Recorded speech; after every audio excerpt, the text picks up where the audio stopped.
Hi, I'm Holly with Mono Machines, and I want to tell you about the Dolly 500 series rolling trimmers. Now, this one here is the 550, and it's the 14 and 1/8 inch size, but they range from 14 inches all the way up to 51 inches, so you have a huge variety to choose from.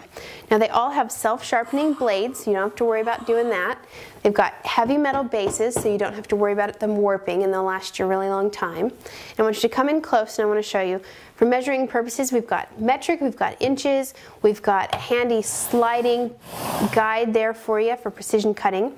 And here, if you look at this feature, all of the rolling trimmers in this series are wall mountable, so that is really useful.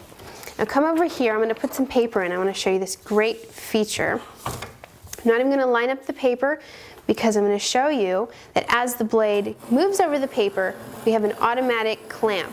So it holds the paper down for us and we don't have to do it. So have a look at that precision. All of the rolling trimmers in this series cut cardstock and photo paper. So you've got self-sharpening blade, you've got the heavy metal base, and you've got a variety to choose from. So you're sure to find any of your rolling trimmer needs with Dolly. Thanks for watching. I'm Holly with Mono Machines.